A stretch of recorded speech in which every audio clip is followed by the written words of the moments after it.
All right, I'm trying some new technology so I can walk around and hopefully it'll still communicate with the system. So this way I can get in your face. Okay? Keep you awake. Rap on the table if you're snoring too loud. All right, so like I said, I'm Matt Plyle. You can call me Dr. Plyle, Professor. If you call me Matt, I won't hold it against you, but I'm trying to train you guys, as we said earlier.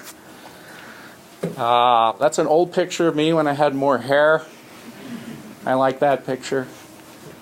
Does anybody know what this picture is down here in the bottom left? Any idea? This guy? See, is this working? Oh, it's working. No idea? All right, think about it. I'm not going to tell you. Mold for a key?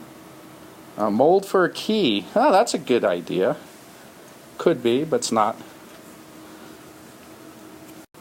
A micro pressure sensor, a MEMS device, micro electromechanical engineer. Folks design these things. Okay?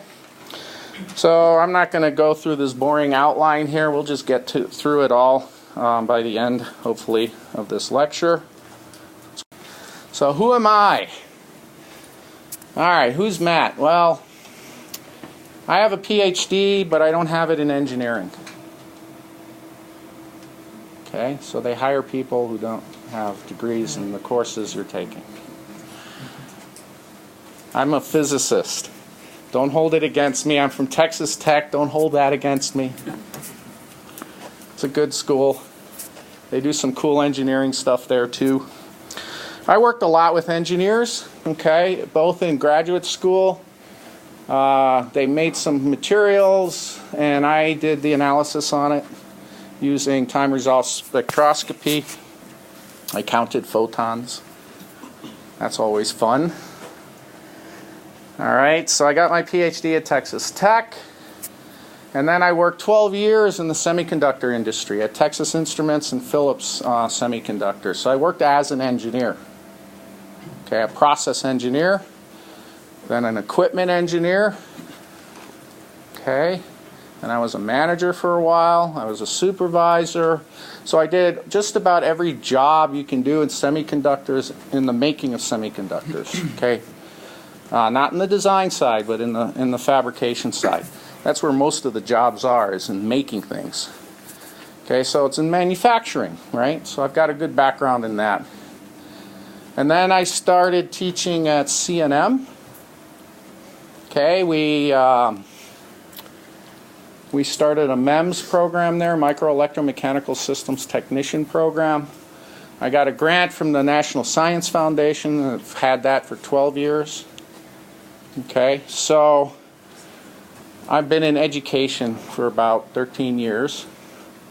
Okay, 12 of which I was running the NSF ATE Center, and we still have that center going.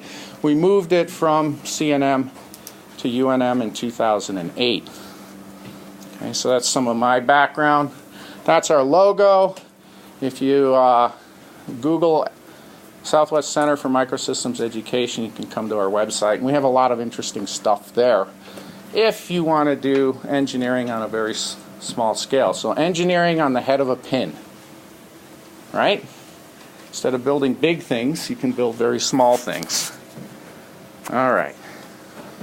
A little bit about me. Okay, now I'm going to give you about 10 minutes to talk to your neighbors, get to know them.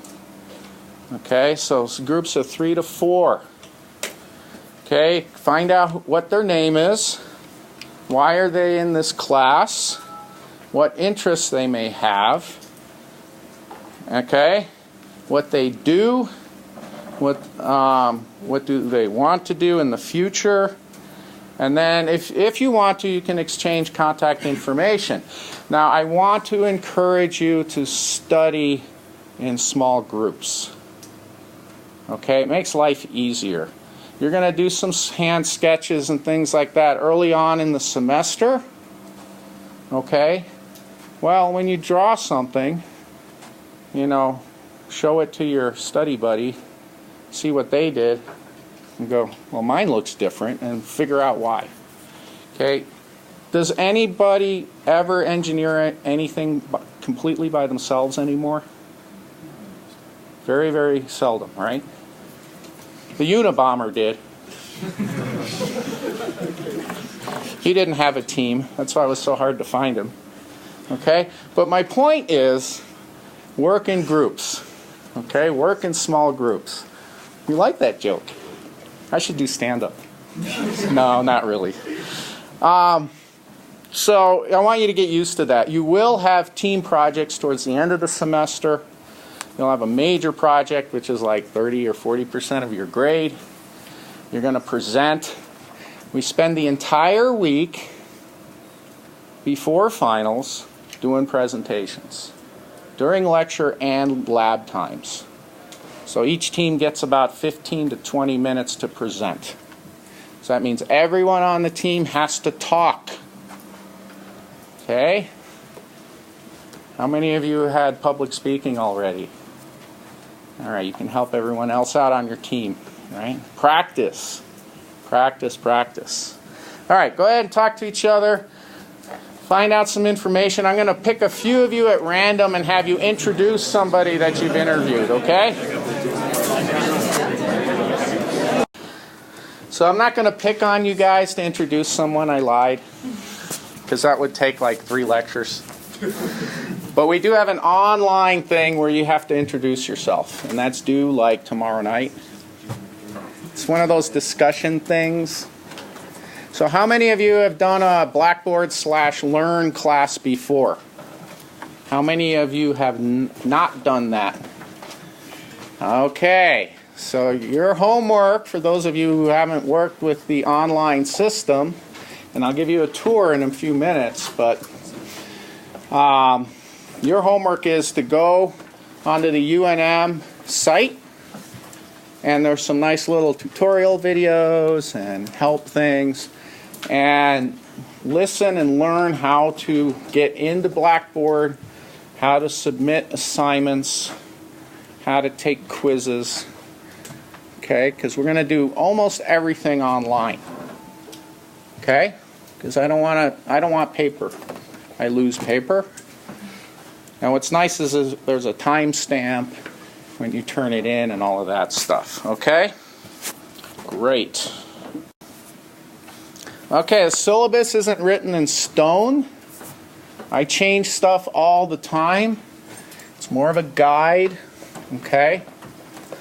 I'm always trying to continuously improve the class, okay? And I do experiments on you guys. You're my guinea pigs, right?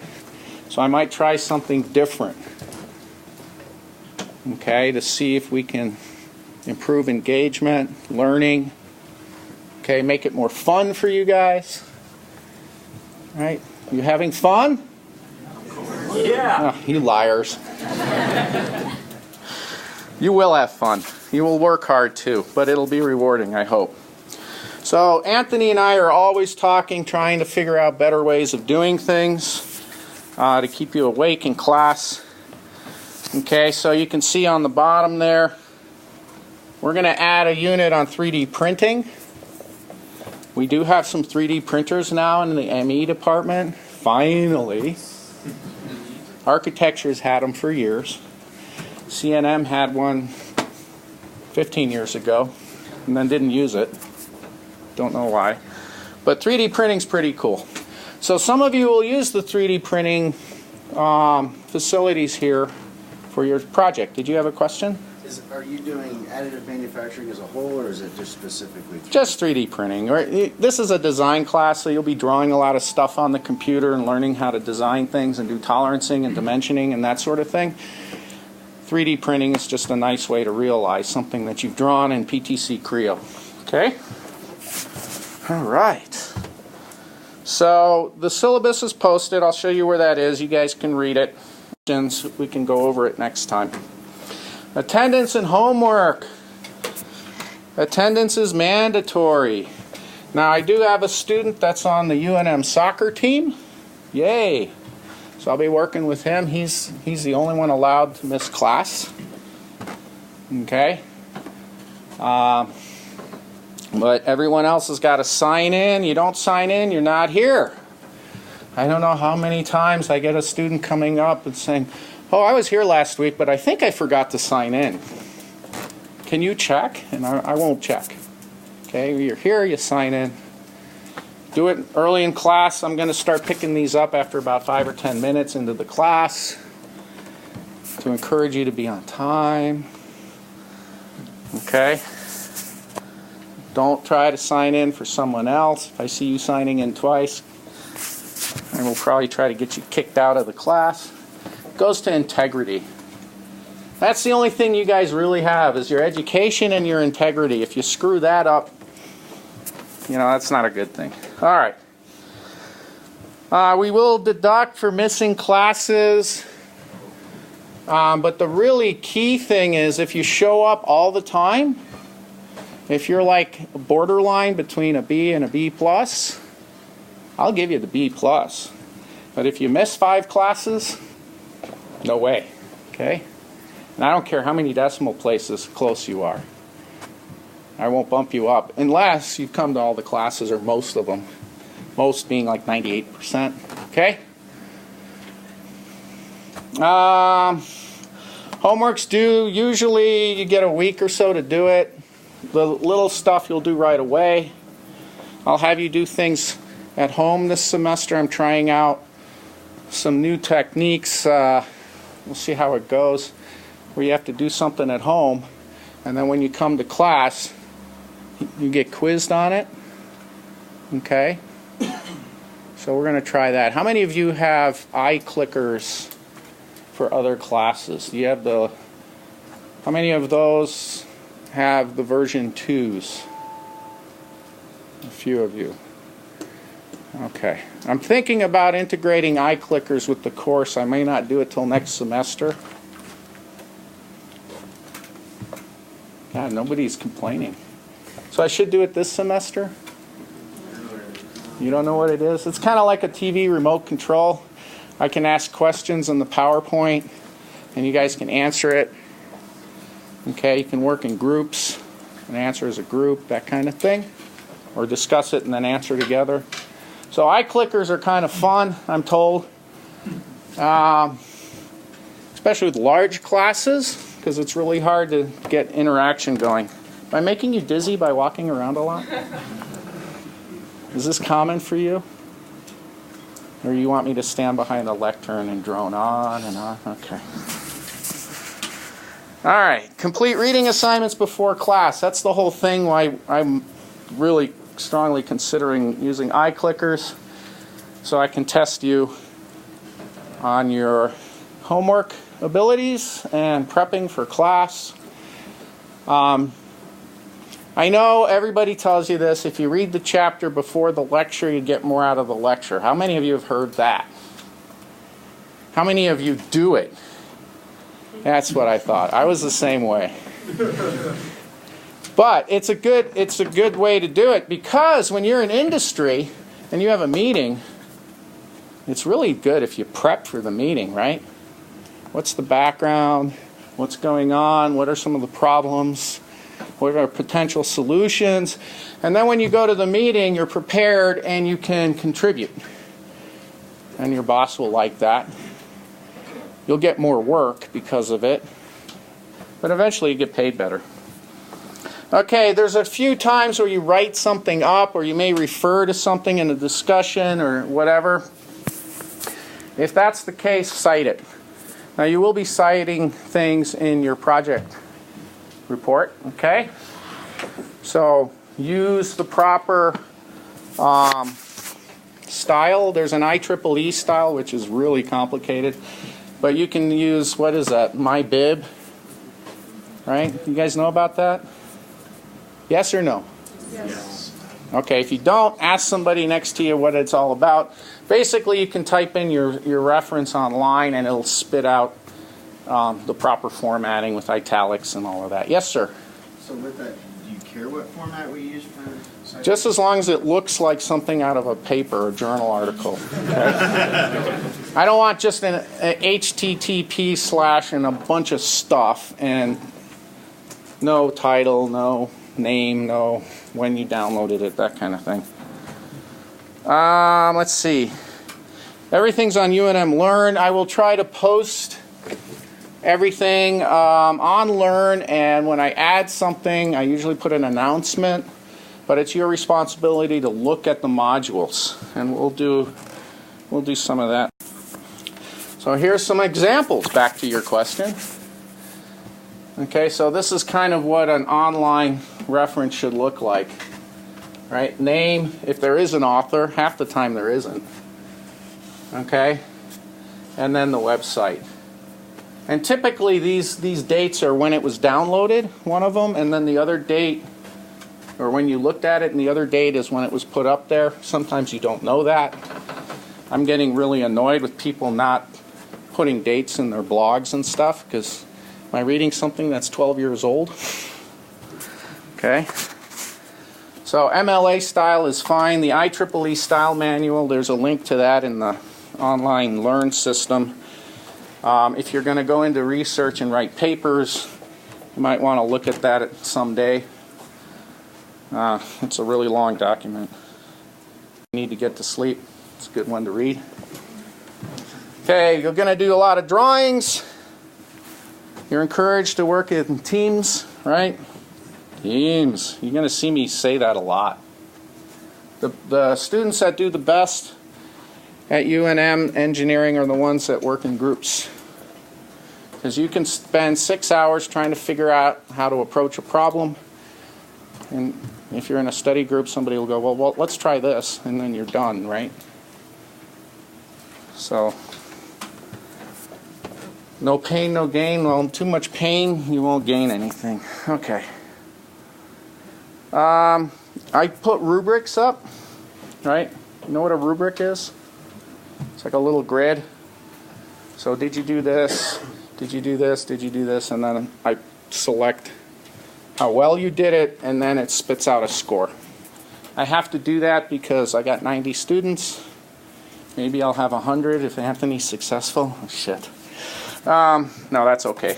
And, you know, I usually make the rubrics visible so it can be used as a check sheet for you. Oh, I forgot a cover page. Every assignment has to have a cover page. If it doesn't, you lose points. Okay? What's a cover page? What's on it? Title of the assignment? Your name? Date? Class. That's good enough. Okay, and all the other stuff you do doesn't have to have your name on it. I will show some things in class that you've done. So I don't want to embarrass anyone. You know, because I always show the good, the bad, and the ugly. Okay? So we will show some of your work in class, but I just don't put your name on every page. Just put it on the cover page. You're going to scan everything in and turn it in as one PDF. What did I say? One PDF. Okay, how many of you have smartphones? Good. Or an iPad. Or a Google Pad or whatever they call it. You can get apps. One's called Cam Scan, right? And you can actually photograph your document, and it'll let you crop it. It'll let you get rid of the distortion in it. It does a really nice job. It's like a scanner, and you can do multiple images, and it'll combine it into one PDF for you. Okay, I don't know if Cam Scan or Scan Cam, it costs anything, but I use that on my Droid phone all the time, you know, for receipts and tax documents and whatnot. It's a really nice tool to use to make your life simple. I don't know how many students try to turn in 15 JPEGs, and some of them are oriented like this and some of them are like that. All that does is piss me off, and your grade keeps going down, okay? I'll try to grade it, but learn to put it in one PDF. If you don't know how to do it and your study buddy does, ask. If you still run into problems, you can ask me. Okay? All right. Turn it in on time. If it's late, I take points off. If it's too late, I won't accept it. Let's see. Some of your assignments will be weighted more than others, obviously. So some are 20 points, some are 50, some are 100. Okay. And I may not grade every assignment. Still have to do it. And you won't know which ones. Okay. Or I might not grade all of it. I might just grade one question on it. All right? Any questions on? Okay. So we do this weird thing in this class. We do crossword puzzles. You like crossword puzzles? No? Oh well. Sucks to be you. You're going to learn to love them. So in the book, they have crossword puzzles. So I don't like grading crossword puzzles. So what I have you do is do the crossword puzzle by hand, right? And then you go online and you take a quiz. Right? And the quiz is across 1, and then you type it in. Cross 2, type it in. Down 3, type it in. Right? If you spell it wrong, it's wrong. Capitals don't matter. If you spell it wrong, it's wrong. Is that clear? I don't want to hear, oh, I spelled it wrong, but I had the right answer. Why do I do that? 1, I'm lazy. 2, I don't want you to be lazy. Really, it's 3. And when I was in semiconductors, we had $40 million machines that the engineers typed in information into. And if you do a typo, instead of moving 1 centimeter, you put 1 meter in. The robot goes flying across the room into the wall and kills a person. All right? Attention to detail. That's why we do crossword puzzles, for attention to detail. So you do it twice. Once when you're figuring it out and once when you're entering it, because you're going to double check. You know? Occasionally, maybe I've screwed up on the quiz, so let me know. I think I've cleared all the errors, so it should be good. So that's why we do that. And it's vocabulary. It's learning the vocabulary of engineering. And a lot of those things will be on a quiz in class when we have quizzes and tests. I call them quizzes because they're short. Okay?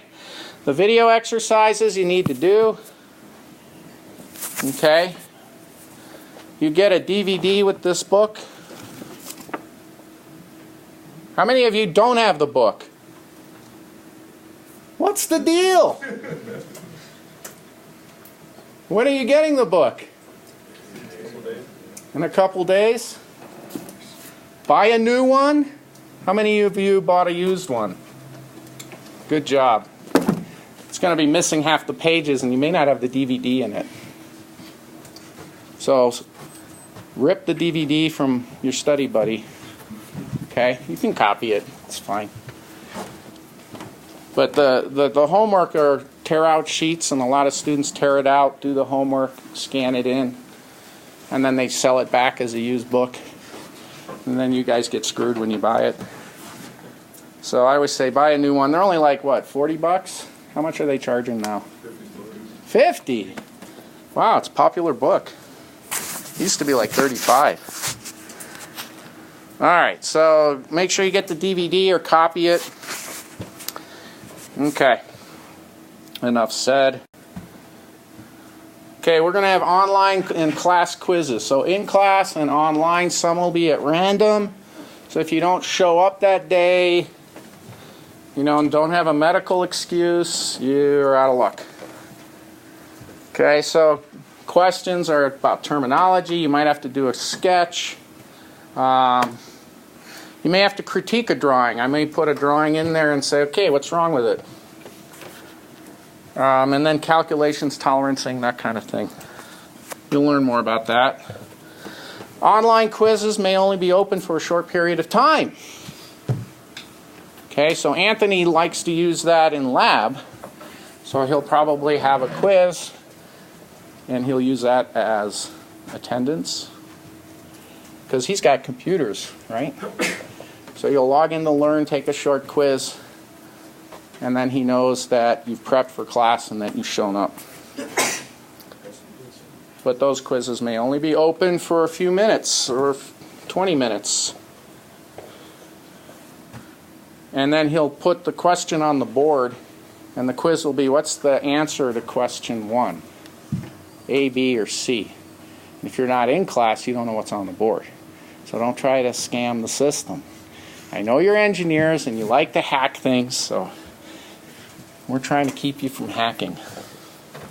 All right, the project. We've got a project. The intent is everything you learn in class, you're going to use in the project, especially from lab. Okay? Every team member must contribute. You will get an assessment by your teammates. I have actually dropped people's letter grades by 2 if they don't participate in the project. So if you have team meetings and Joe Blow doesn't show up, and then he stands in front and tries to pretend he knows what's going on during the presentations, I can tell, and you guys will have an opportunity to evaluate your teammates anonymously. So don't screw up in your team. Be a contributing member. Okay? Team members can be fired. Okay? So you can vote them off the island. And that's really bad if you're the fired person, because you got to go find another team. And who wants to hire you if you've been fired? Okay? You guys are real quiet about that one. Okay, if you don't get on a team, I may put you on a team. That usually does not work very well. Okay, so you will self-select. That's why study with groups. Once you get into a group that you guys are gelling with, your team project will be a piece of cake. Okay? And then later on you can review the design, project design with Anthony and myself. There will be specifications required, and we'll post all of that stuff soon. We're going to go through it, see if we need to change anything from last semester. So if you want to chat, okay, there is this thing called course messages within Blackboard. Send me your requests there or your questions there, because then everything from this class is in one place. If you send it to my UNM email, guess what? I may not see it. I get like 200 emails a day. Okay, so you may get lost in the noise, and I apologize in advance for that. I do have an office phone number. You can leave a message. I may give you my cell phone number so you can text me, but I want to start getting away from that. Might do that. All right, Blackboard course tour. So I already asked those 2 questions. Only a few of you have done iClickers. About half of you have done a distance learning class. So the others have to go online and look at the resources. Okay? So UNM Learn, if you just Google that, you'll get to the UNM Learn site, and then they have tutorials and stuff. You'll do discussion boards, assignments, and quizzes. Okay? I already mentioned that. Any questions on this part?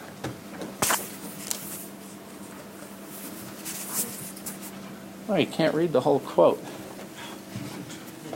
We cannot solve our problems with the same thinking we used when we created them. What's the definition of insanity?